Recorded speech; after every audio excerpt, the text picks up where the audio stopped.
All right. So now, So I'm going to introduce Mary Ann from Consumer Direct Washington. And again, thank her for being available and flexible to be able to jump in with our parent evening here. Appreciate it so much, Mary Ann. Welcome. well, you're very welcome. I'm happy to be here. My name's Mary Ann.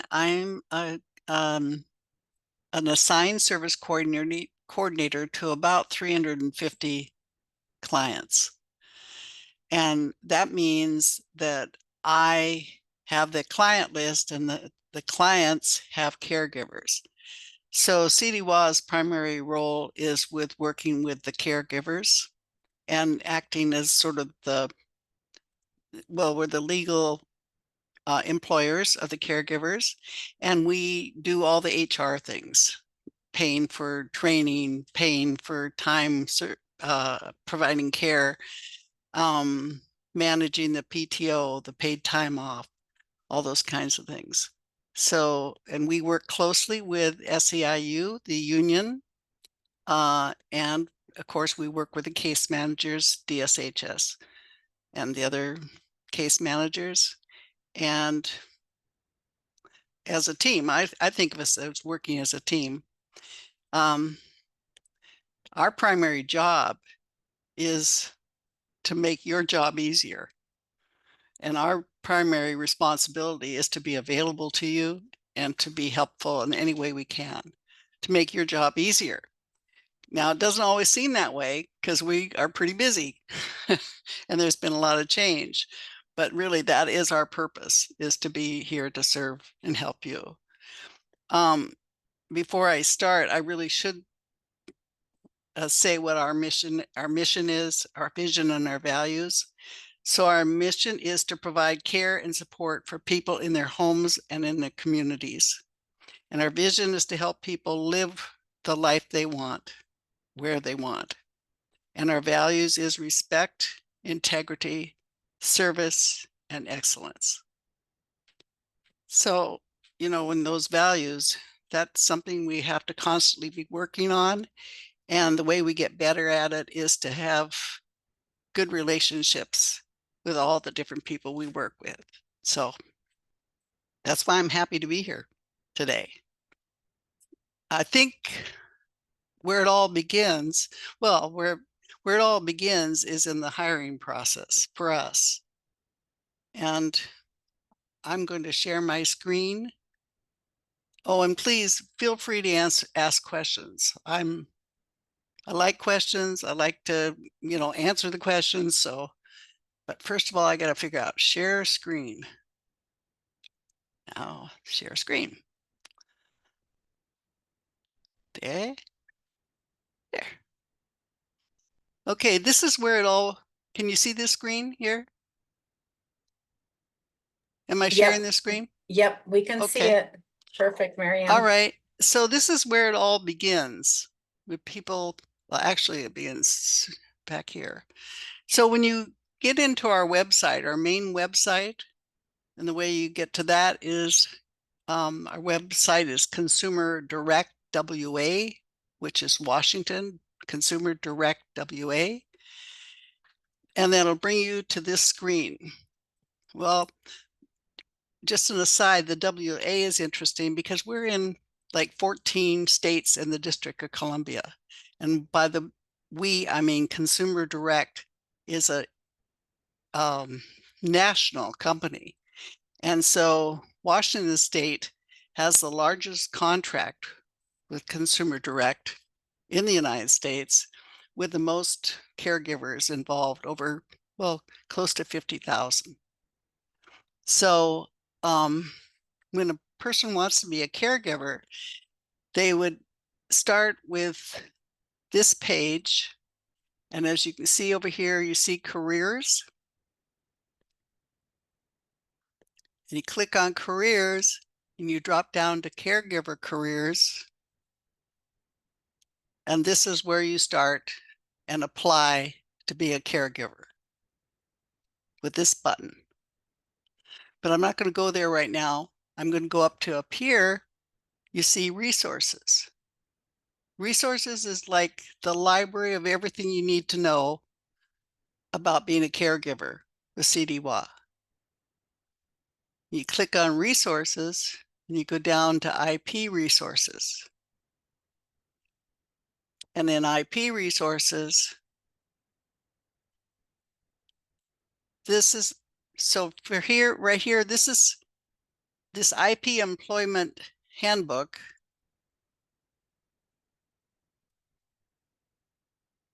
is 65 pages long. You don't want to read that right away. Now, how do I get out of here? Go back. Well, not sure how to make that happen. What if I click out? Oh dear, I did it again. Oh my. You want to put yours up, Beverly, till I figure this out? Sure, you're doing great. Yeah. Um, I'll have you point. okay. So let's see, I'm gonna go to the website. Yep, Okay, okay, consumerdirectwa.com. okay. I didn't have that one open. I had the others.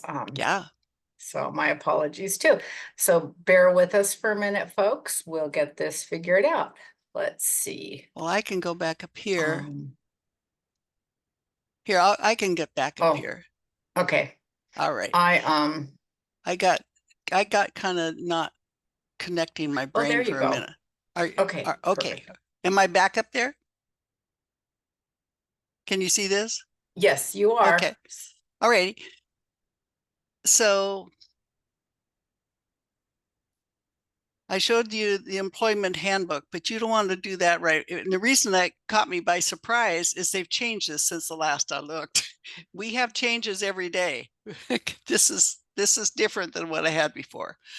So I'll go here to the hiring materials. So they've added something new here. We've got this, first of all, we've got the 9 steps. This is the easiest way to see the overview of all the steps of being hired. You apply, and here's that consumerdirectcare.com careers. You do, as part of the application, you do a background check. Everybody has to do a background check, even parent providers. It seems sort of like, why? They're my kids, but it's just required. It's a law. We don't arbitrarily do it. So it's a law to have a background check, and the background check has to be renewed every 2 years. The background check, when it says background checks, that also includes, for new caregivers, that includes fingerprints. Most often you don't have to do the fingerprints again, but occasionally you do. So most fingerprints, that whole process goes fairly smoothly. For some folks, it's a little more complicated. In any case, I'm just going to stop here a minute. There are 3 major entities that you'll be hearing me talk about. There's DSHS. DSHS manages the federal and state funds that then are assigned as hours and miles and other things to their clients. Then there's SEIU, which is the union. SEIU and DSHS, they together negotiate wages, benefits, all those things. And then there's CDWA that basically does all the things that you do with employees. So the 3 of us work together. Sometimes it's smooth, sometimes it's not so smooth, but our intention is all to make this work smoothly and for everyone. So just a little aside, besides those 3, there's also 2 other things that are in partnership between SEIU and DSHS. One is Carina.org. Carina.org is a partnership between the 2 of them, which is basically that's where you go to find caregivers, or caregivers go to find, that's where clients go find caregivers and where caregivers find clients. So, and then there's also BCCU, which is part of DSHS, and they're the ones that handle all the background checks. So that's just sort of an overview. So when you get to this number 2 and do background checks, that does also include your fingerprints. When you do the application, you name a person other than yourself with an email that is not yours that you want to, at some point in the application, look at your 2 documents that basically confirm that you are who you say you are. So I'm trying to figure out how to say this so it's simple because it all seems so complicated. But when you get in, after you do the name that person and put their email into the application, you wait a little bit and then you are sent an email that says, okay, you can now begin to do your hiring tasks. So there are always going to be, well, first of all, CDWA is a paperless company, and that again is by law. We don't just decide to do that on our own. Everything that CDWA does is directed by DSHS and SEIU. And DSHS is directed by the state legislature. So it's a law that we have to do that. So once and because everything's electronic, there's a transmission of information. It's like you go do something in the bank and you have to wait a day for something else to happen with the bank. So there's often a little delay here, and it can sometimes be frustrating. So when you get the email, it'll say, okay, start your hiring tasks. And in the very beginning, it's simple. They're just going to ask to confirm your address and your name and things like that. But they're going to say, well, they're going to say, okay, now the first big thing here is the I-9. The I-9 is a legal document, a hiring document. It's in 2 parts. The first part is the caregiver. The caregiver does the I-9. The second part is what's called the managing employer. So remember, we're the legal employer of the caregivers, but the managing employer could be anywhere from the client to the neighbor to a friend to a partner to a spouse. It can be anybody over 18 who has a different email address and who is going to look at the caregiver, IP caregivers documents. And they are going to sign the second part. The first part is signed by the caregiver. I'm going to show you where to find more resources for this so you don't have to remember everything I'm saying right now. When the I-9 is done, there's another little delay. The 2-part I-9 is done. There's another delay, and then more hiring tasks will come to you. Now, when I say come to you, once you get past the fingerprint part and you get the email that says you can start your hiring tasks, then you'll be able to sign in to the web portal where there's all these words I know. The web portal where there's a dashboard, where the dashboard is where you can do your like HR business and where you put in your time and where you look at your pay stubs, all those kinds of things. But you can't get into those in the beginning. You have to wait till, part of this process goes on. Anyway, the main part of 2, 3, 4, and 5 are all the hiring tasks. And the last hiring task is the required orientation and safety training. It's a 5-hour online training. You're paid for that online training. And once you take it, if you quit being a caregiver or you move somewhere else in the state or anything, you never have to take that orientation and safety again. After the whole hiring process is done, you'll receive an okay to provide care date email. And the email will also include a final task, which is called an attestation. And it's a relationship attestation, basically saying what your relationship is with the client and whether you live with them or not. So that is the overview of the hiring process. So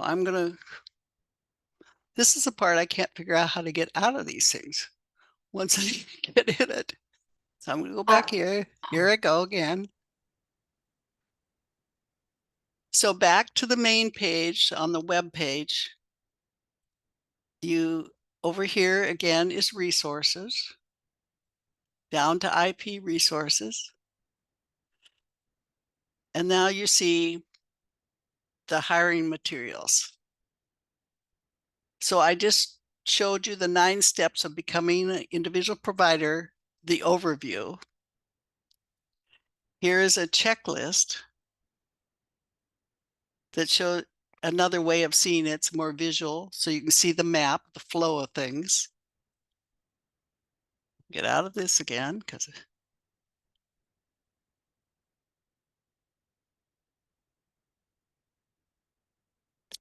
back to the main page, hiring materials.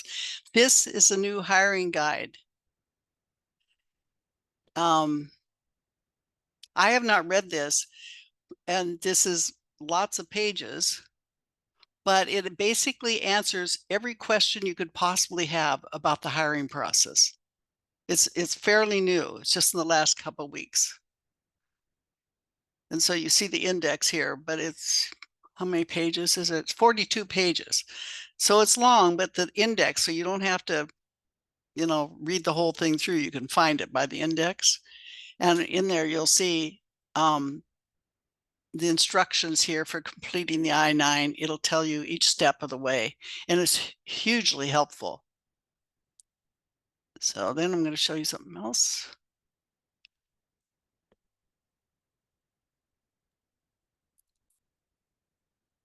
You're doing great, Marianne. I really appreciate being able to see all this. Oh, Thank well, you. you're welcome. Over here is a tutorial.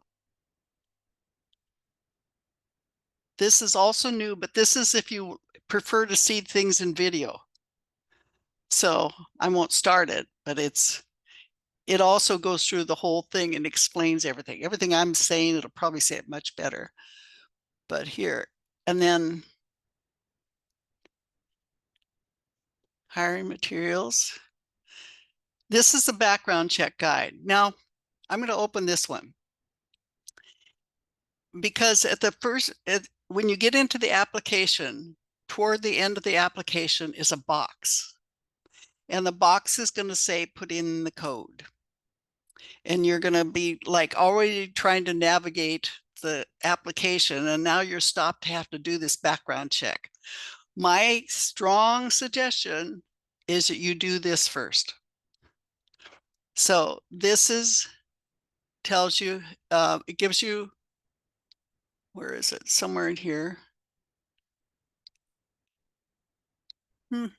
Right up here. I don't know if you can see it, but it shows you the website. It says https://fortress.washington.gov.dshs.bcs. So when you open that and click on it, you go down just a little bit on the page, and in blue it'll say form, and you click the form. So it's important that you keep going through the whole background check until you get to the thing where it says review. You click review, you go back over what you already did, And after you do that, it says sign, and you sign and then submit. Almost instantaneously, you'll get in response a document that looks like this, and it'll have this code in it. Do you see the code right here? Well, it'll be different. Each person has a different code. You'll want to either write that down, or if you know how to cut and paste, you can cut and paste it. And then when you go back to the application and start the application, when you get to the box, you put that code in. So once the code goes in and you finish the application, they have the name. Oh, I might have missed the step where you also, in the application, you identify who your client is. You put their name and, their IP1 number, I believe. Anyway, you identify your client or your clients if you have more than one client. As soon as you do that and you submit, well, not as soon as, again, a small delay, 1 or 2 days, you'll get an email, and that email will then tell you that it's time to start the workday tasks. Well, not the workday, they're in workday, the hiring tasks. Let me show you that.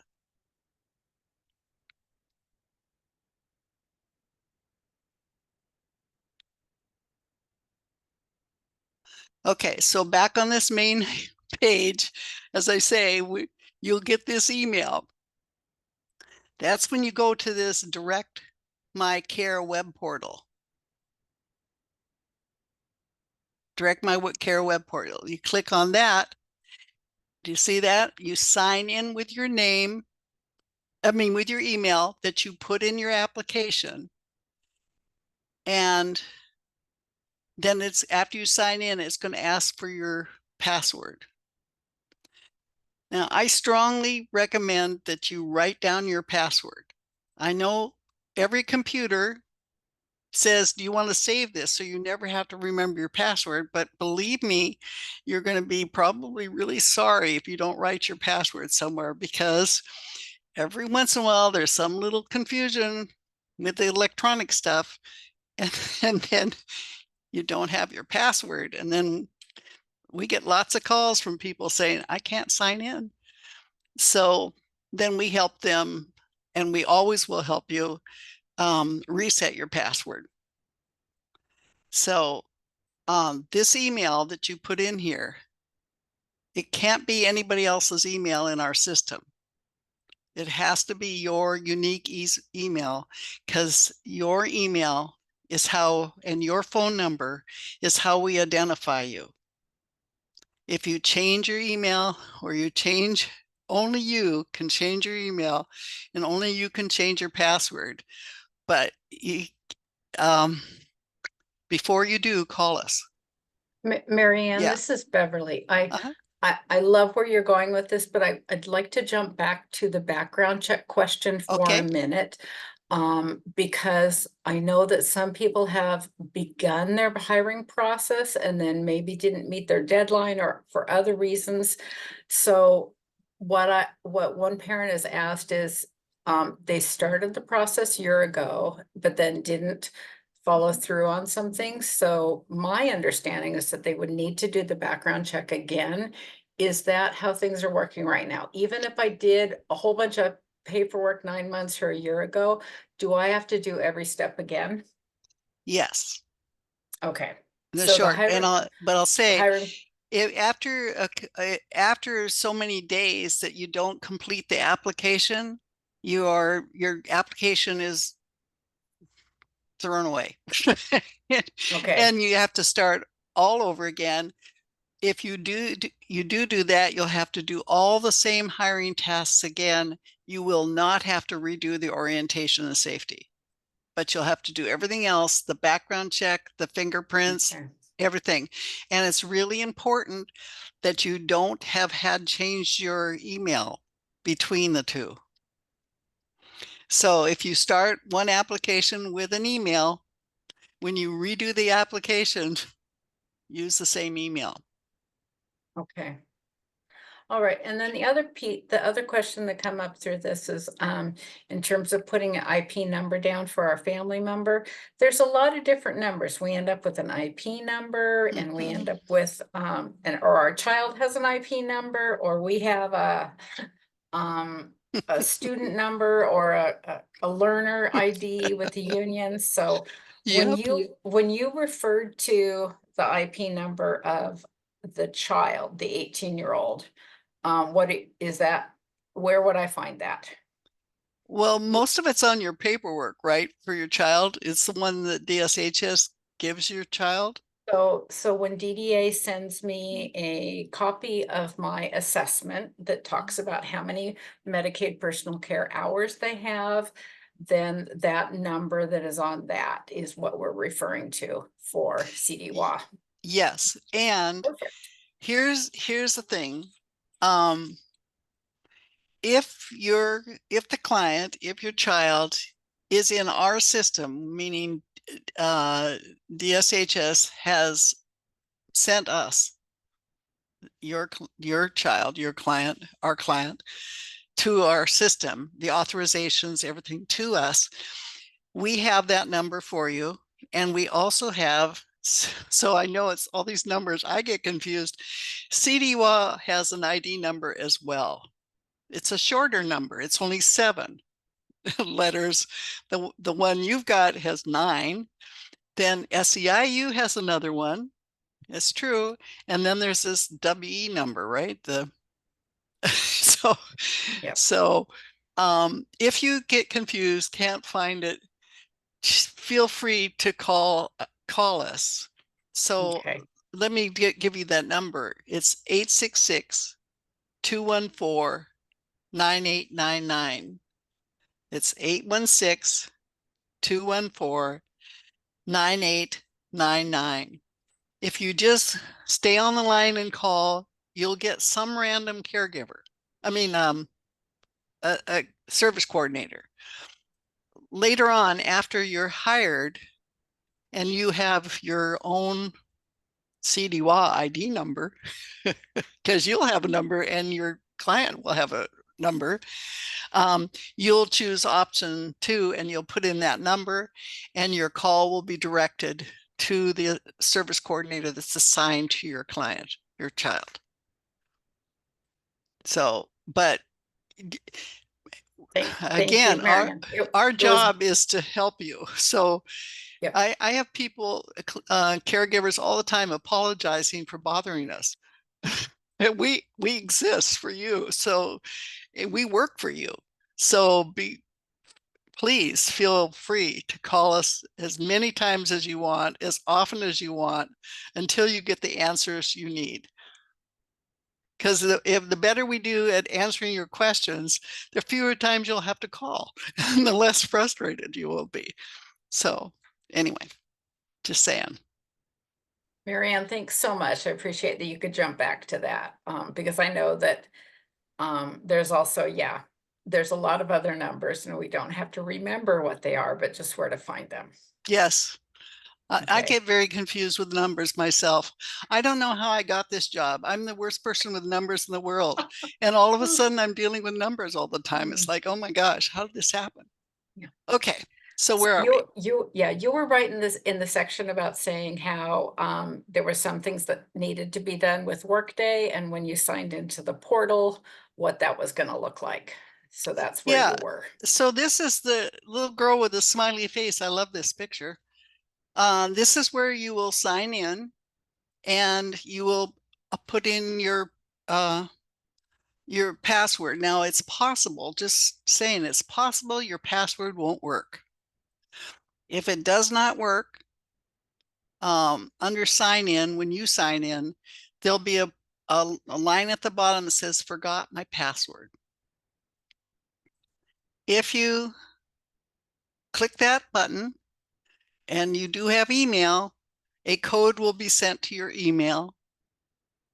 You get the code, write it down, come back, and you put it in when you sign in.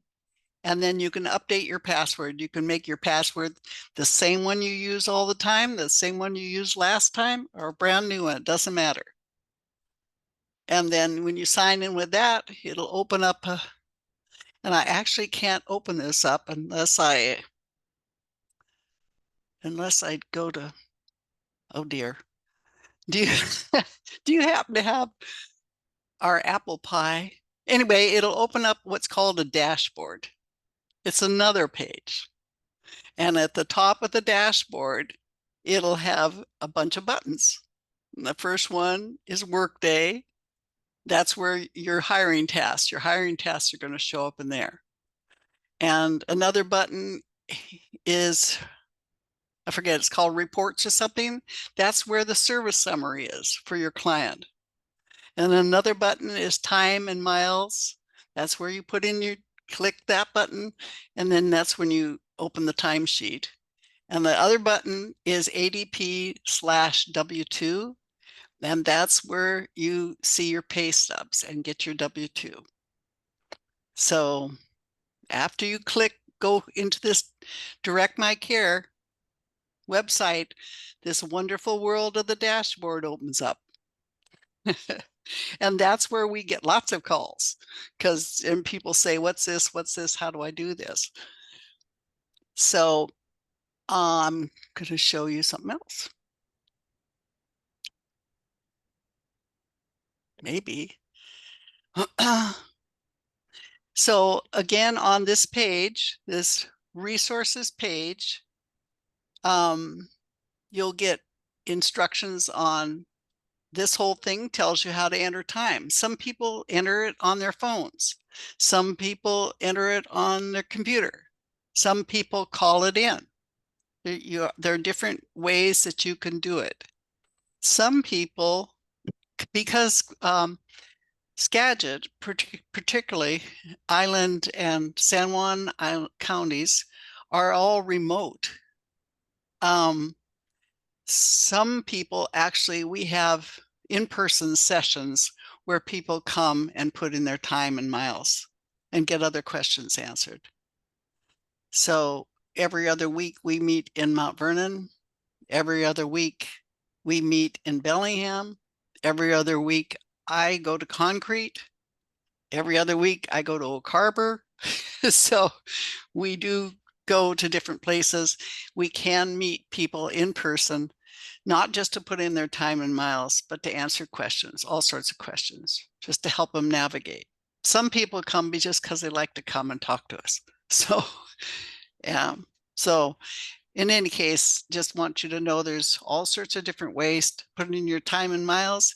And if you need help, instructions, don't want to call us, you can look here, or again, back on that thing I showed you earlier, that 42-page thing, it also will tell you there, give you instructions there. See what I was going to say. That's another thing. I said something about us being remote. Around the state, most people go to an office. Vancouver, Spokane, Everett, Federal Way, they go to an office. Seattle doesn't have its own office. They go to either Everett or Federal Way, the people. But Skagit, San Juan, Whatcom, Island counties, we're considered remote. So I and my team mostly work out of our own home, but we do meet people in person also. So is this a little much? Have I kind of overwhelmed you with muchness? No, this is great, Marianne, because there are so many details, and I think one of the things that had come up in the chat was as you were talking about going into the dashboard and seeing what else was there. One person did put in about some of the other tabs on that website include the client documents, so that you can see that information about the client, and then qualifications that shows training and that sort of thing that's been done. And then another question that came up was about the Care Attend app. And I know that some of us have used it to some degree, so I'd responded about that. So you can do your time and mileage entries on a laptop or a tower or something like that. But if you wanted to talk a little bit more about the Care Attend app, Marianne, you're welcome to. I've only been using it on a limited basis, and parent providers have, I know some more. That our system for time management is a different input than somebody else who is a individual provider, that like I only have to just put in how many hours I did and not put what time I started and what time I ended. Yeah.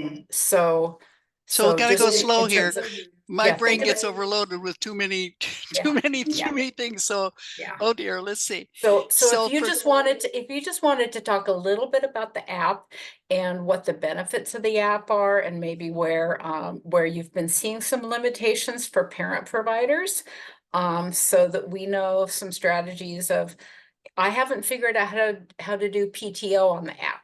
I figured out time entries, and it's also okay if you don't know the answer, okay, I do because know we're quite just a bit of answers about this. So great. first of all, as a live-in caregiver, um, now as a live-in caregiver, you are really expected, but don't have to, expected to put your time in through the web portal. So if you go to the web portal and if you're live-in, you can put all your time in, depending how many hours you have been, your client has been authorized. You can put all your, say your work week limit is normally usually 40 hours a week, which means you cannot put more time than 40 hours a week unless you get a special, some people call it overtime, um, thing that is approved by, is recommended by your case manager and approved by CDWA based on DSHS parameters. But that means that, let's say you have, that you can put in 168 hours, 100, you say you have 168 hours a month authorized, for instance. That would be roughly 40 hours a week. And I say roughly, you've got to be careful because that's another thing I got to talk about. But anyway, you have roughly 40 hours a week. Theoretically, you could put 20 hours on 2 different days. Instead of putting it on every day, you could put 20 hours on 2 days, up to your 40 hours a week. You could also put your miles, your 110 miles. That's as of July 1st, it's 110 miles. Before that, it was 100 miles. But it's 110 miles. You can put all of those on one day if you are a live-in. If you do, live-ins can use the app. And if you don't live with your client, you're required to use the app. And that said, if the app doesn't work, it's okay for you to use the web portal. But the app only lets you put in time. It doesn't let you put PTO in. It doesn't let you put miles in. So if you want to get your miles, you have to use the web portal anyway. If you want to get your PTO, you have to use the web portal. As an ADD, a DD parent, you have 7 hours of training, required training, and through the union, all training is done through the union. So in order to get paid for those 7 hours, you have to use the portal, web portal. So really the app is only good for time. And so when you do the app, it's the Care Attend app. And when you get When you open the app, you download the app or whatever you do, buy the app, get the app. It gives you a list of three things, organizations to choose. Be sure to choose the bottom one, the longest one, Consumer Direct, I think says network or something like that. The one with the most words, that's the one you choose. That gets you into the correct app. Does that answer that question? Did I? Okay. Yeah. Sorry, I had to unmute to say yes, Yeah. it did. Well, you can Yeah, nod and your head. That's good. great, yeah. Um, and so I guess I'm trying to answer some more questions in the chat, but one of the things that had come up was about what services are we being paid to provide and get a description of that. And part of what the question with this, Rose, is you will see this when you do sign in as a provider. And so this piece is that, as Marianne had said, your child or whoever the client of DDA is already entered into CD Washington's system of somebody who we need to hire somebody to take care of. So let's say we have Samantha Smith, who's been entered as a client, and Marianne at CD1 knows about Samantha Smith, and because DDA has said this is a person who requires personal care and is eligible for personal care. And so then when somebody else then logs in to say, like Rose says, I want to provide services for Samantha Smith, and begins the background check and the other pieces, then Marianne and other folks at CDWA can say, oh yes, Samantha Smith is eligible for personal care in one of these many areas. And all of the areas that you're authorized to be providing care for are going to be listed on that web portal that Marianne talked about. It includes transportation, trimming toenail, meal preparation, eating, dressing, bathing, hygiene. And then I just forgot all the rest. Well, there's a very long Yeah, list. so all of the things that you are authorized to provide care for to that person are going to be listed out on the time management system, on the time entry system. And you can just click on a spot that says select all. Mhm, And I do that almost every single mhm. time.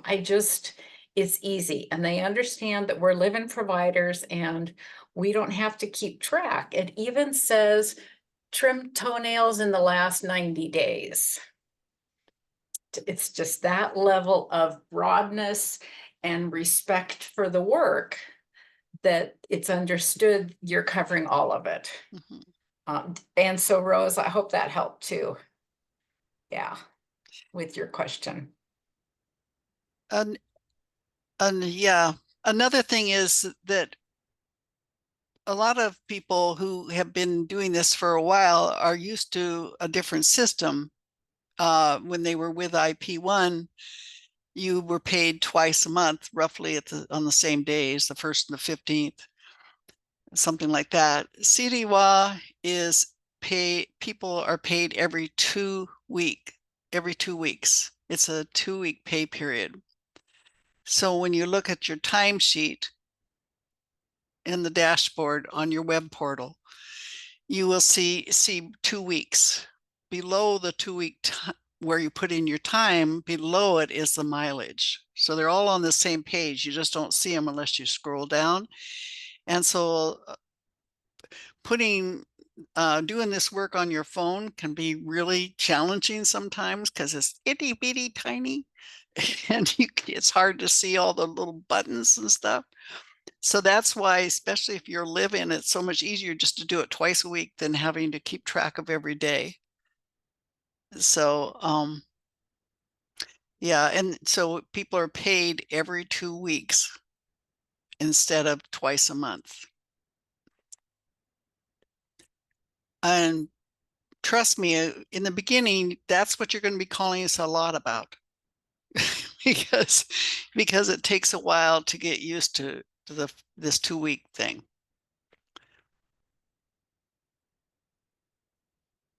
Do we have more questions?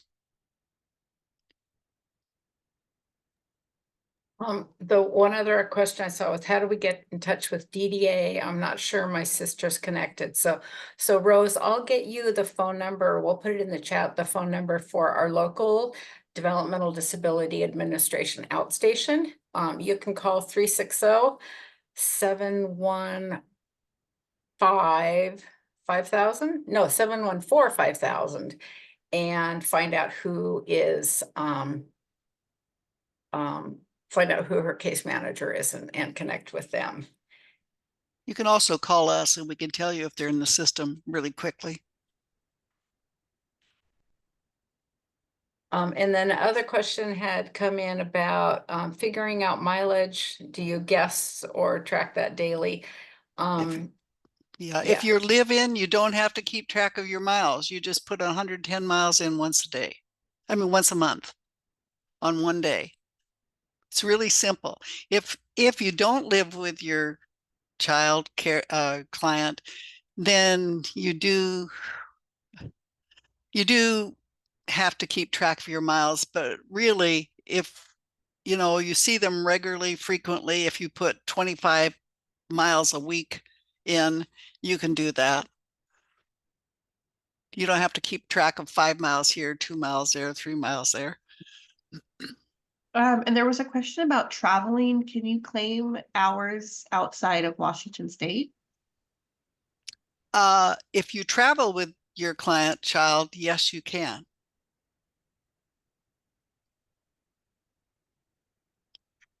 And I know that that question has come up from other folks, even before we were tracking it through CD Washington. And so part of this piece I know is that, Medicaid dollars are federal dollars and Washington state dollars. And so a lot of the stuff on the system, when you put in your time, you're attesting that you actually provide services when somebody wasn't in the hospital or wasn't in prison. Because in that way, let's say my son was in prison, but I went ahead and submitted hours for today. Medicaid is paying for his support in prison or his support in the hospital, as well as paying me supposedly doing services. So they're making sure that we're not doing anything fraudulent or inaccurate. And so just knowing that they're state and federal dollars means that you want to be as accurate as possible, but also you don't want your family member to lose services. If somebody is not using some services for more than 30 days, you could lose those then. So that piece about maintaining services and putting in hours every week is important. You want your family member to stay eligible. Yeah, I frequently run into problems because particularly if somebody is close, a family member or something like that, and they go to the hospital, the family person caregiver wants to still provide care, but they cannot put time in when the client is being cared for by something else, like a skilled nursing facility or a hospital or school. They can't be paid for time while their child is in school, for instance, because they're not in their child's or their client's care is being paid for to the other organization, to the school or the hospital or whatever. So they can't double pay. Well, they won't double pay. And so Katie had that question about when your child's in the hospital, and that we do provide some other services and we stay there, and we don't get paid to do that. And one of those pieces, Katie, I know has been really challenging because what Medicaid is paying the hospital for isn't for personal care. It's for medically required services or medically necessary services. And what we may be doing for a family member, our child, is not just providing that personal care, but also giving them comfort and support. So if your child is in a hospital for a day or for a week, you would then probably try to just bill for let's say you had 40 hours in a week, but you didn't do Sunday, Monday, Tuesday because they were in the hospital, you try and put those 40 hours then on Wednesday through Saturday. Mhm. Um, and so that it's not on the same day, but you're Mhm. still able to do that. Right. So that's that piece. And part of it is because they're a child, in some of those circumstances. And part of it is because they're a client of developmental disability and you want to give them the comfort and the support, and they deserve that accommodation of having somebody with them who understands their communication and all of that. Going along with that, some people get all their bills at the first of the month, for instance. So they want the majority of their hour, if they live with their client, this only applies to if they live with their client. They live with their client, they want to get their most of their pay at the beginning of the month. So that's where they put most of their hours. So again, because you live with them, we don't care where you put the hours or how many hours you put in a day, as long as it doesn't go over 24 hours a day. And there was one other question that had come up in that whole thing, Marianne. And that was, let's say I'm a parent, but my child isn't 18 yet, and I want to become an individual provider.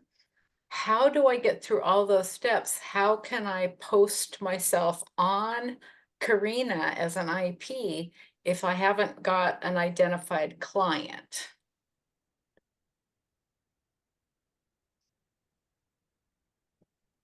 Hmm. How do you, I'm not quite understanding the question. If you're an Well, employee with yeah. us, you can post your name whether you have a client or not. Okay, so let's put me in this circumstance. I'm a Okay. parent provider, so I'm considered an IP for my son.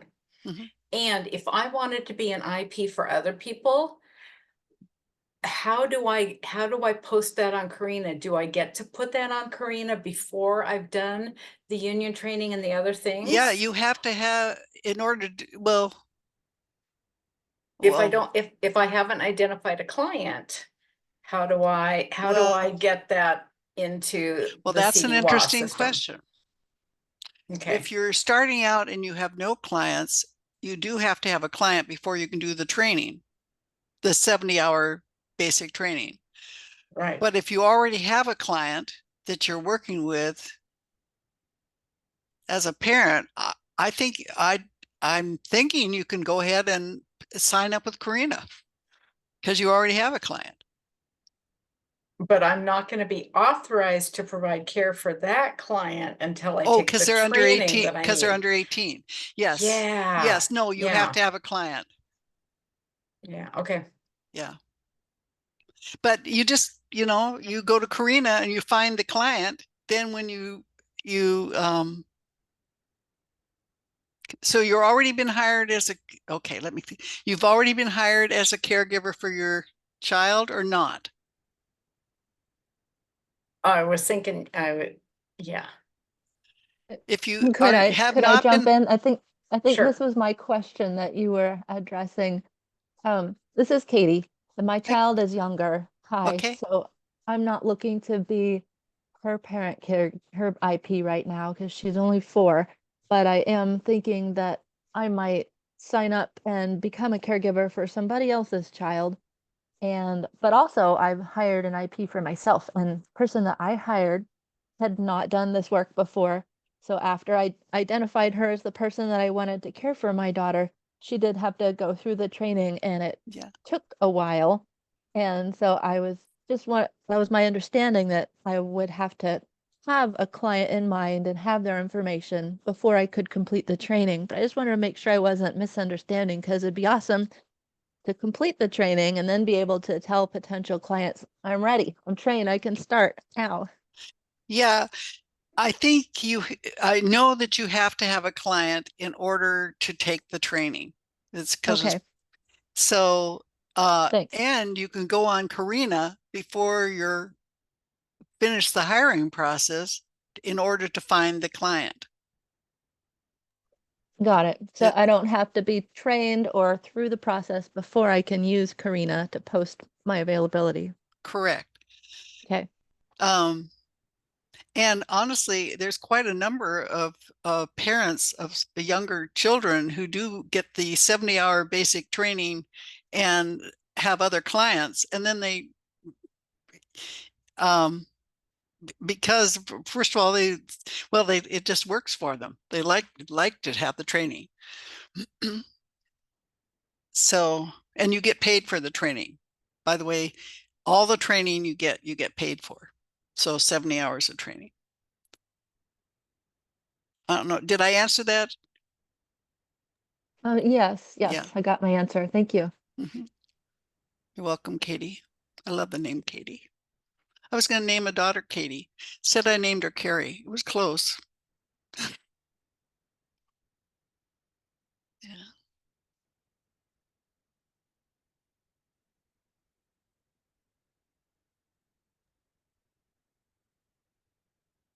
Well, thank you, Marianne.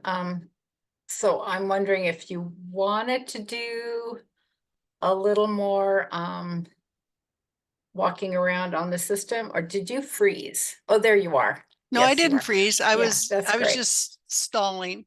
Okay, No, perfect. it's like, Yeah. I really appreciate you showing us around. One other question just came up of how do you get the tennis shoes? And Barbara, that is a question that it goes back to the SEIU 775 Northwest or SEIU benefits. Mhm. Those tennis shoes or one pair of shoes a year is a benefit through the union. And so Marianne and CDWA don't have any control of that. There's some information on the SEIU website about it, and we can try to look for a link to share out with folks afterwards. And just as a reminder again to everybody, we are collecting all this information. We will send the email out after tonight with more information and links and that sort of thing. So questions that have come up, hopefully we'll get them all answered, or we'll keep working on it, but we can email information out to you when we're done tonight. I do want to say that I don't want to speak much for the union, but up until July, union membership was optional. It is no longer optional. Just to say, but if you were hired before July 30th, I believe those people can remain not a member if they don't want to, but after July, they cannot. And one of the other things I wanted to show you on this website, I'll go back, I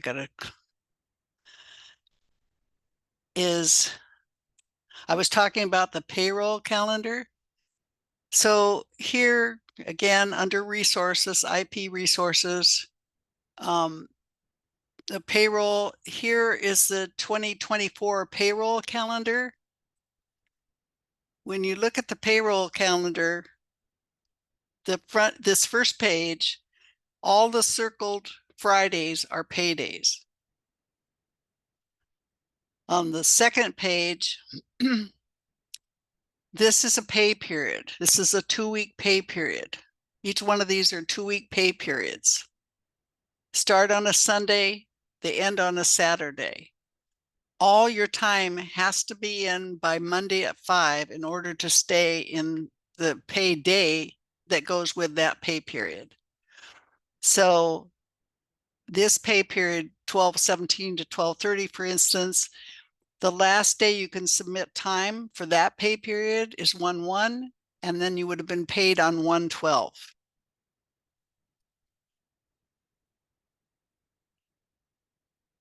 So again, many of our calls are from people who say, I didn't get paid. It's because they didn't get their time in by this correction deadline on Monday. So when you say you put your time in twice a week, some people are so busy, so tired, so whatever they are, they forget to put in their time. So it's one thing it's really important to have to do.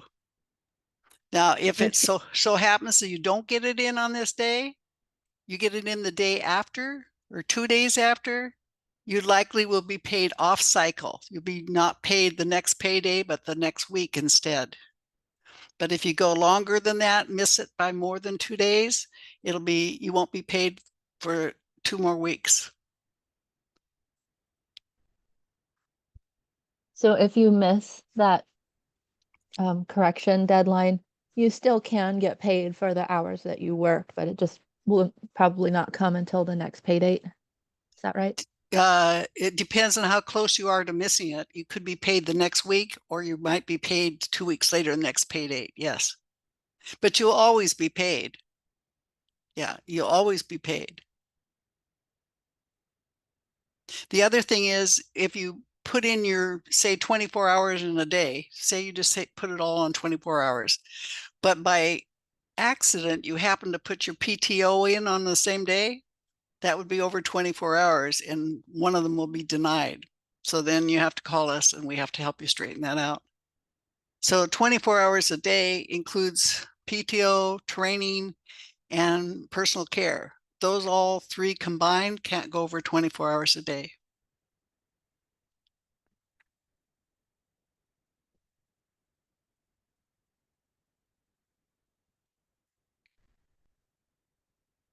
Is there another question out there?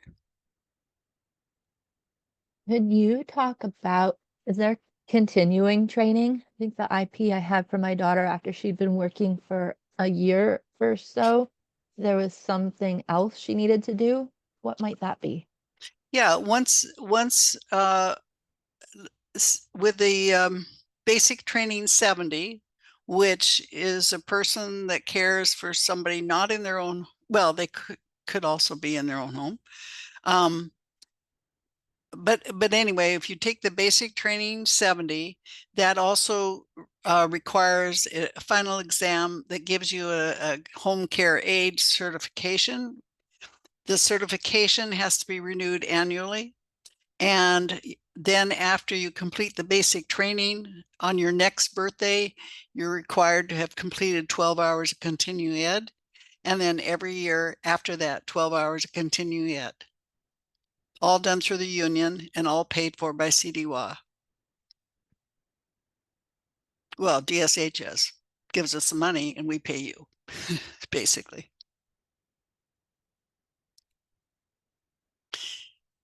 So the background check, the HCA certification, and the continuing ed are due, well, the background check every 2 years, but the other 2 every year. And if somebody doesn't do it, they miss it, they might have their time suspended and can't put in their time. So you find that with caregivers every once in a while. It's upsetting for everyone. And Marianne, another question has just come in. If we're not a healthcare aide or a certified nursing assistant, but we're actually an LPN or an RN, what is it happens for us in terms of the training when we come in with licensure? Okay, I'm going to get out my little trusty book here. Perfect, yes. Because I know there's some exceptions and some pieces about that, and that's because there's an understanding that for Medicaid and for Washington state licensure, there is consistency and standards that folks have met. Oh, there's so many variables here. It just Okay. it depends. So if you're a DD parent, you're not required to do continuing ed. Is that the kind of thing you want to know? If you're an NP, a nurse practitioner, or an RN, or an LPN, you're not required to do continuing ed. The question's not I don't think is necessarily about it wasn't about continuing ed, it was about getting the HCA. Oh, the HCA is for is for IPs who are not family providers, limited service providers, or non-DD parent providers. Okay, so I'm an RN. I'm an RN, and I want to become an individual provider, not just a parent provider. If you're an RN, you also do not have to do a basic training, 70-hour basic training. Okay, cool. So and then the CEs, because if I'm an RN and I don't have to do all the continuing education units. That way I'm not doubling up all the expectations of doing those hours. Yeah, if you're a Great. nurse practitioner, an RN, or an LPN, you're not required to do continuing ed or the 70-hour basic training. But if Okay. you're a nurse, if you're an NAC, Yeah, you a do nursing have to do assistant, the yeah. continuing ed. Okay, excellent. That's good to know. Thanks, Marianne. I'm glad you have My book, some resources there my for book. you as well. Yeah, yeah. Yeah. Yeah. And for folks, for looking at all the layers of this and hearing Marianne talk about some of the details and the specificity, I just want to come back to this piece that you as a person have a great deal of information about your family member and the other people that you care for. And I really want you to feel like some of these burdens of doing an application and going through some of these steps, I think they're really worth it. As a parent, that I continue to teach my son that he deserves respect and support and to get his needs met. And there are times that I tell him, I'm getting paid for this. I want him to know that when I'm not able to do it anymore, somebody else will get paid to support him kindly and decently and appropriately. So I feel like I'm still in a learning mode about how to learn how to care for him and how to teach him, even though he's 31, I've been caring for him forever and paid for the last 13. So I just want to add that optimism for you as a person in listening to all this, because it can sound very complicated. And that's because we're trying to meet all these other laws and requirements in the state.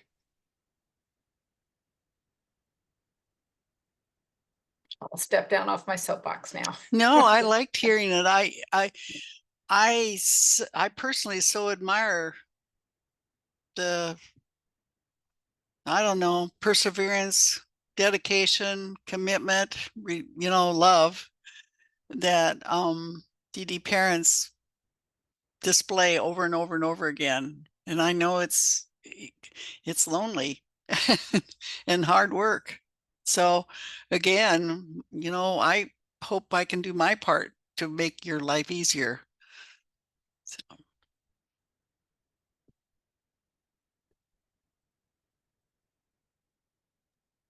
Well, So are there other questions that folks had too? Oh, Marianne, I'm I sorry. have another answer to a question that wasn't Perfect. asked. So again, back on resources, website resources, IP resources. Down here under the hiring materials, there's the payroll materials. And I showed you where the calendar was, the payroll calendar is. There is, there's more information on the calendars, but after an IP receives their first paycheck, after a caregiver receives their first paycheck, then they can register with ADP. ADP is who pays our payroll. ADP is where you get your W-2s. And this section right here shows you how to register for your ADP, how to read the pay stubs, how to navigate the system, how to print your own W-2. And, if you want to, so this whole thing, you go there. But if you forget, call us. We'll help you get through that. And after that, you'll always be able to see your pay stubs. There's another way you can see your pay stubs, and that is back on the dashboard where you're going to do your workday tasks. Up in the far left corner, it says a menu, and you click on the menu and pay. There's a pay tab there. And the other way to do it is you can call our main number and you can choose option 1 and you put in your ID number and your PIN number, which is your social security number. And like when you call a bank or something, you can find out when you were paid, how much you were paid, all that kind of thing. And if you forget, call and we'll help you.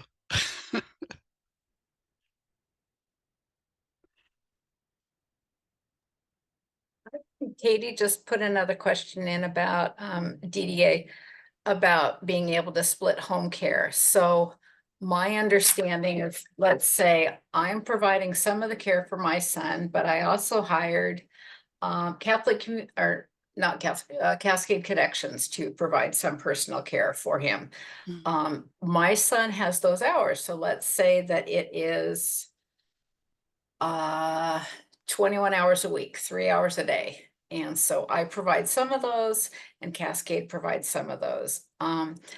If I had somebody who was, so Cascade may come and do 5 days a week and take the 15 hours, and then I'm doing time on the weekends. If, let's say, Cascade person stays later and works longer, they might get paid for putting in for more hours and use up some of the hours that were available to me. And so, Marianne, are you seeing some difficulties or some solutions for families who have multiple care providers?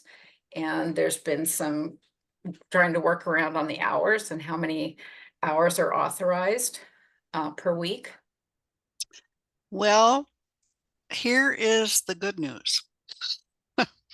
The good news, well, I have to go back. I'm going to digress a bit. Back where you sign in with your name and your email, there's also, when I showed you that a minute ago, there was another tab that said register. Well, your client with their own email, it has to be a different email. Even if they aren't able to use their email, they need an email to set up their own account with CDWA. That way, if you manage their account, you can see the things. I think you'll be able to allocate hours between caregivers. Now, the bad news is you can't do that yet, but you used to be able to. It was taken away. It's coming back any minute. And that means that if you have 40 hours and you want to give yourself 20, or your client wants to give you 20, and the other caregiver gets 20, you put in those 20 and 20, and the other caregiver then will not be able to take away anybody's hours. They'll be blocked because it'll be in the system. Right now, you have to call your service coordinator. We have to put it into an area in the account, and if somebody goes over because the system tells a compliance group that somebody's gone over, then they'd look back at our notes where the allocations are and they go, oh, George went over, and they send a warning off. So it's cumbersome, it's awkward, it is not very efficient, and it's going to be all fixed real soon. But you will want to get an email for your client. Now, how do you get an email for your client? Well, you can ask the case manager, and that would take up to 6 weeks because they have to go through a whole system to change it. Or you can call your service coordinator. And what we do is we can put in a ticket to one of the IT people. You will call the service coordinator. You will give the email that you made up, created, whatever, to the service coordinator. We will create a ticket, and the IT people will put that email into the system. And that's the only thing we can do anything about changing any contact information. We can only do this setup of the email. And so then the email will, then you know that in a couple of days that you can put in your client's email and their password that you will create, and you'll be able to get into their dashboard and put in the allocations, see their service summary, see all their business, basically. So I think I digressed and now I don't know where I am. So did I answer a question? Well, it was about how we can share the hours between the Yeah. parent provider and other Right now, somebody agencies, that can sort of take thing, your yeah. hours. Yes, Okay, they can take them. And part of the reason is if you hire somebody that's not you, uh, we're required by law to pay somebody if they say they work a certain number of hours. That's a state law. We have to pay them, even if they took your hours, even if they took more hours than the authorized hours. So what they get then is a call and an email and another call and another email. And basically we say to them, you really were only allocated for 40 hours. You took 42. You have a choice. You can give us back those 2 hours so that the other caregiver can get their full 40 hours, or you can refuse. And so now you have a warning. You get 3 warnings. You will be terminated.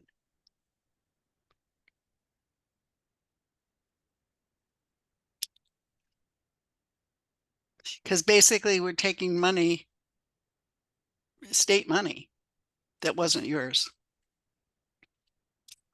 But it can be kind of touchy because a lot of people don't want to lose their caregiver. exactly, yeah. Hopefully with this allocation system, you won't, that'll be taken out of anybody's hands. They'll just, that's what it'll be.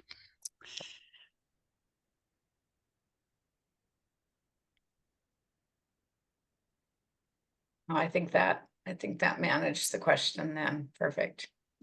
Thanks, Mary Ann. Yeah.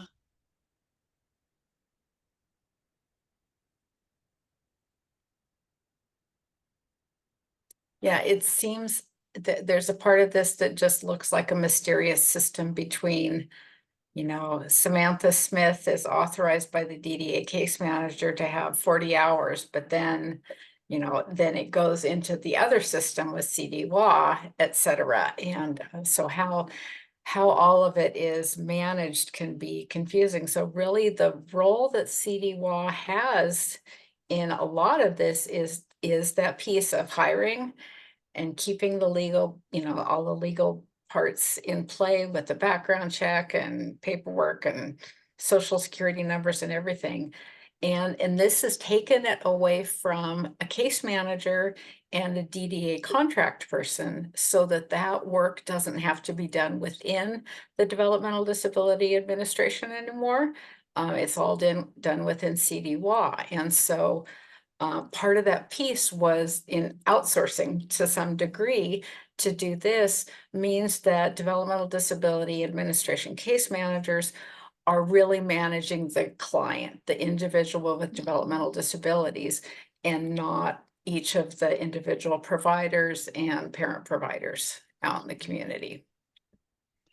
Yeah, the authorization comes from DSHS to CDWA. The authorization comes, but the allocation of those hours that have been given. Well, first of all, the authorization comes from DSHS.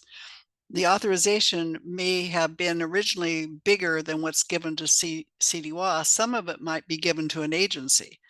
So a client gets 100 hours and CDWA, they give 50 and they give 50 to an agency. So we only see those 50 hours. Then the client allocates either now telling us or later on their own by putting it into the dashboard. They allocate 20 to one person and 30 to another.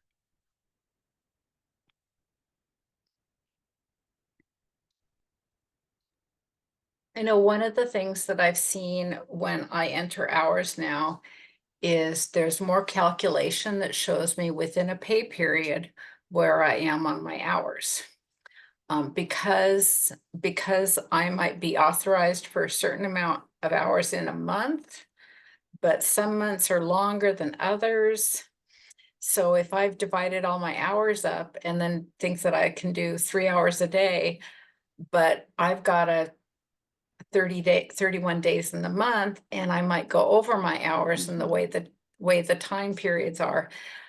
You can look at the 2 weeks that you're entering time for, and there's a calculator across the bottom that will tell you within that time period where you are for your total. So it calculates and sums the amount so you can know where you're at. If you're doing daily time rather than just putting in one big number.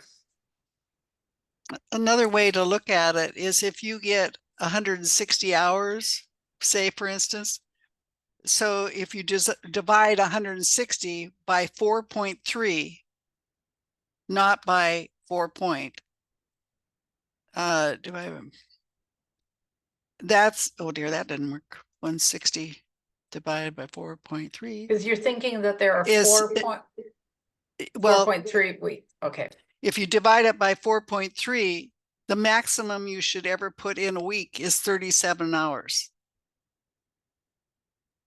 Because the reason you say 4.3 is most people say, well, there's 4 weeks in a month, but but there's really not. There's 4 weeks in a month plus a few days at the beginning of the month, maybe a few days at the end of the month. And where we see most people having a problem is they get their hours in, and then the last 2 or 3 days they get a bunch of blocked suspended time. Well, it's because they went over their monthly authorized hours, but it's confusing because you put them in the first 3 days of the last 3 days of the month are the first 3 days of a new pay period, which include the next month. So I know it's, makes you crazy, but if you divide by 4.3, you can roughly guess how many hours you can put in each month, regardless of which month it's in. So when you go to the time entry page and you can scroll down and you can see there's a calculator across the bottom that will show you where you're at for that time period, and that's helpful. And one of the things that I don't even mess with, I just figured out in general where I need to input for my son. And so I just put the same amount of hours basically every day. And then I'll get to the end of the month and I'll try to enter something and the system will say, no, sorry, you're over hours. And as Marianne said, it's blocked or whatever. And I don't worry about doing the math because the system has the calculations and the authorization, and I can't do anything beyond what has been set up for my son. You live with your son? Yeah. Yeah. Well, that's true of live-ins.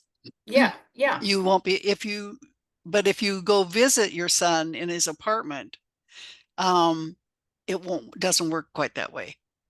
So if I were providing care for somebody else in a different setting, Yeah. then the hours are going to be done differently. It won't give you that denied, that dark red with a bar in it, which is what happens if you live with somebody and you go over the hours. If you don't live with them, you'll get a red circle with a slash in it, and that's suspended. Mm-hmm. So one, yeah.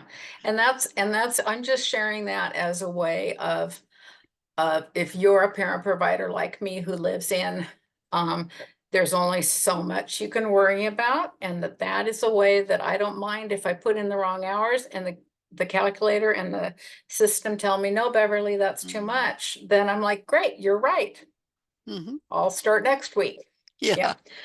Another way people do it is they get out an old-fashioned calendar. They say, I want to put my time in every Wednesday or Thursday or Tuesday or Wednesday or whatever day I want to put it in. I count up those numbers of Tuesdays and Wednesdays those 2 days of the month. So there's 2, 4, 6, 8, maybe there's 8, maybe there's 9. Tuesday, Wednesdays, and you divide that into your number, and that'll tell you exactly what to put every day, those days for the month. So Barbara had asked a little bit about the mileage entry and if you can just put 110 miles on any arbitrary day or month. I've heard a couple things about this, and as live-in providers, we're not required to keep track of all that. I like to look at what my son's therapy or medical appointment visits have been and input mileage for a day that I actually took him to a visit, whether that's here in Bellingham or Whatcom County, or if it was down to Seattle Children's or UW or somewhere else. So, you know, as a live-in provider, we have a little more flexibility about that. And Marianne, I would love to hear more information and details that you have around the mileage entry also. Well, if you live with your yeah. client, you can put them all in one day. So if you want to make your life easier and not have to keep track of them, you can do that. And if you feel more comfortable actually picking days, you can do that. It's totally up to you. If you don't live with your client, but you're a DD parent, I have seen it done. Nobody said you can't do it. It's like, well, I visit them or I go shopping for them or I take them to an appointment once a week. I'll just put 25 miles a week.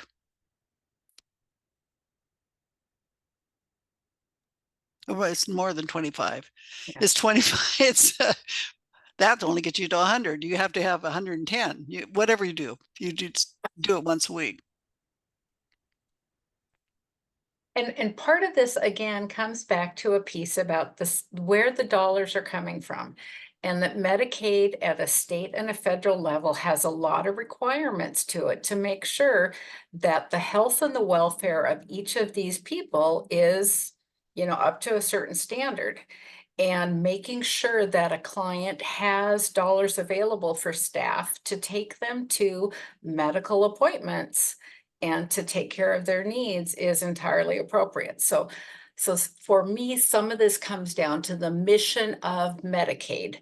Medicaid is there for my son and other people in our community to receive personal care services, get the medical appointments they need, treatments, medications, etc., that fit their customized needs and their individual needs.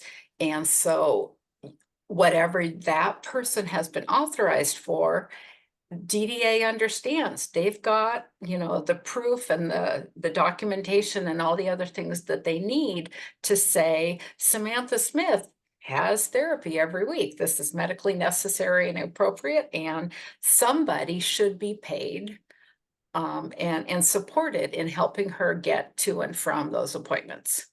And so if you can think about, for what I think about this as well, is again that I've established that these really are my son's needs and these are how I care for them. And at some point I won't be able to do all these things, but it's pretty consistent for the last 13 years of what support has looked like for him. And that helps the state of Washington to be able to budget and know that whether it's Beverly or somebody else, that these services and supports are available for him and for your family member. And it could be that you have somebody else who is also a caregiver driving them as well. So those miles would have to be allocated. So many to you as a primary and so many to the other caregiver.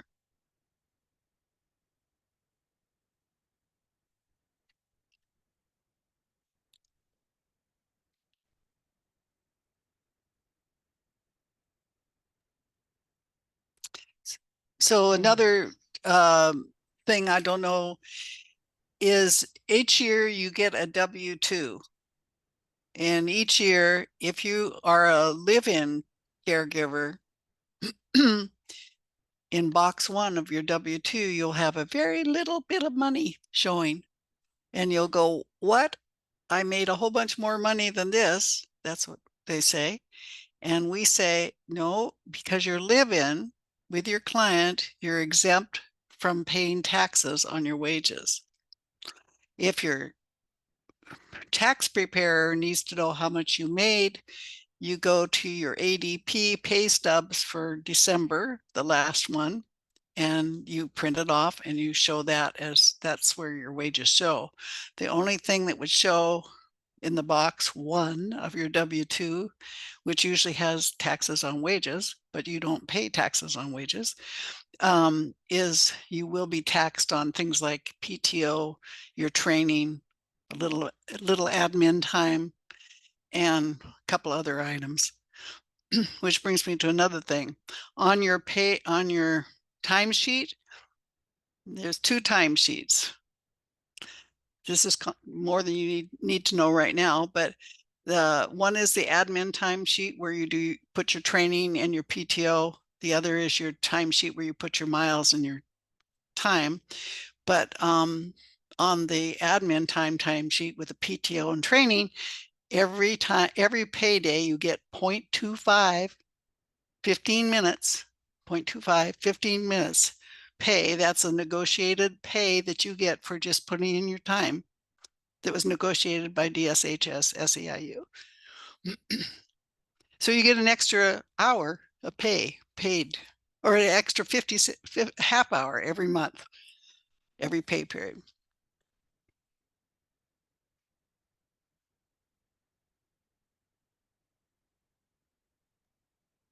I do want to add one little snippet of information about that. I'm not a big tax person.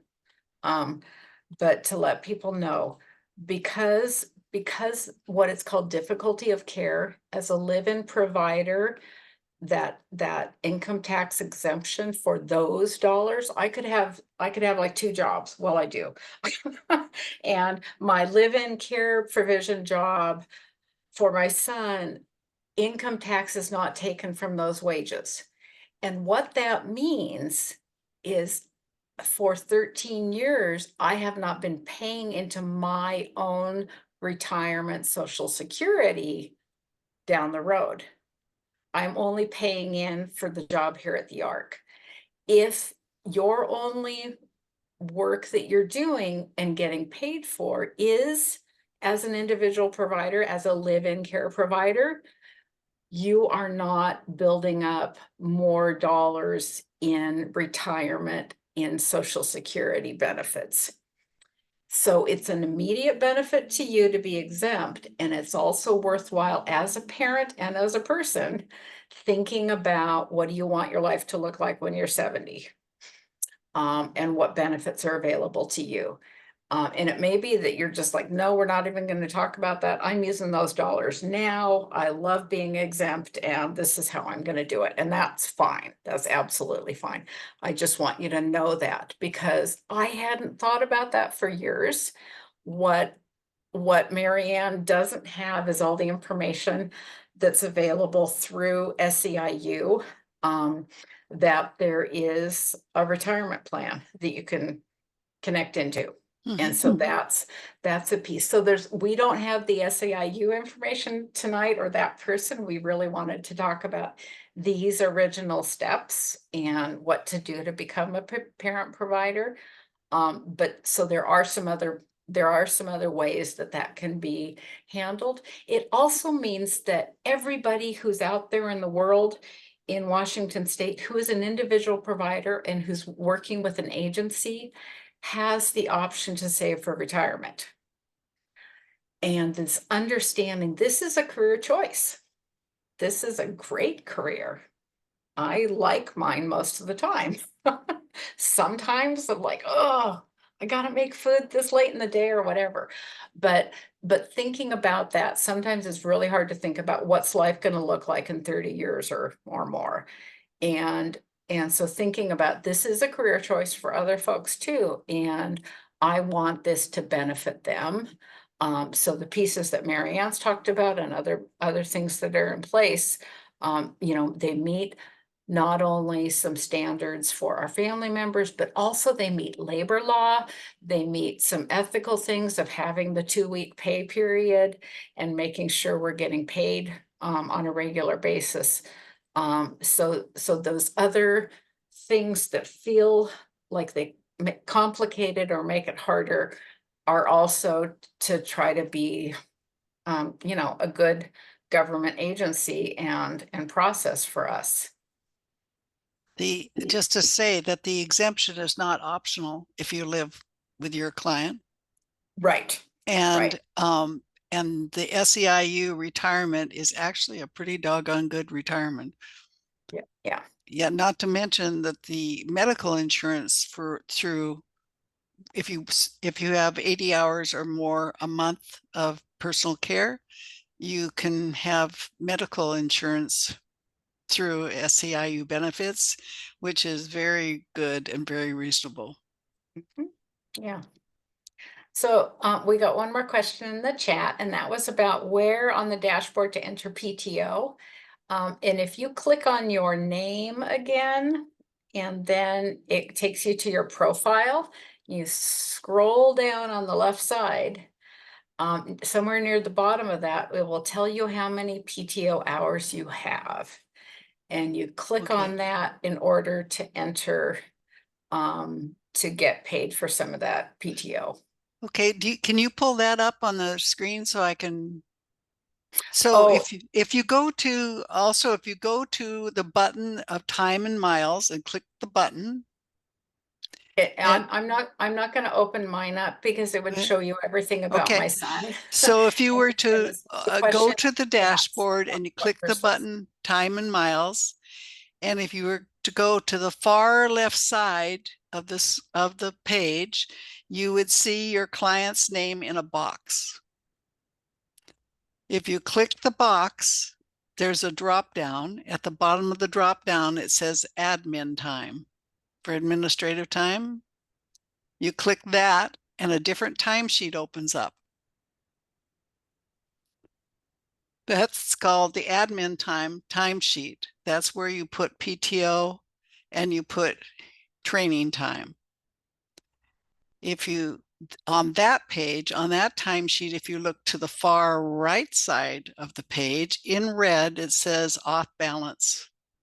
If you click that, it gives you a box that includes your PTO hours. And next to it is a little ledger. And if you click that, it'll show the in and outs of how the hours are accumulated, which is 1 hour for every 24 hours of work is PTO. It used to be 1 hour for every 25 hours of work, but in July it changed to 1 every 24.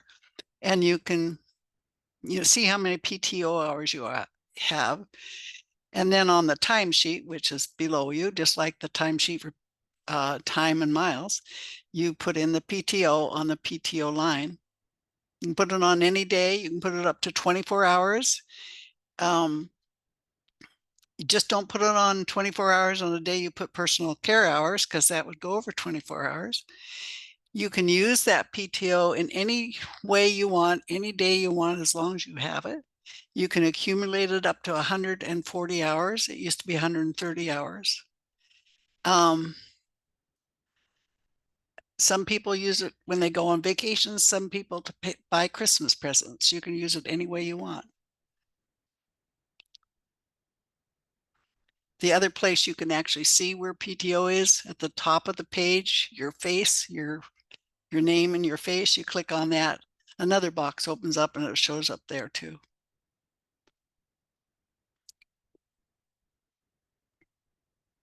Great, thank you so much. Yeah.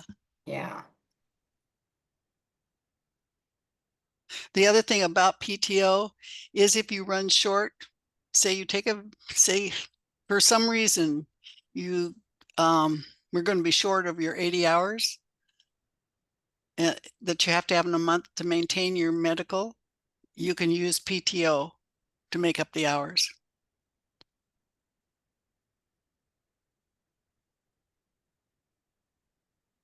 Great.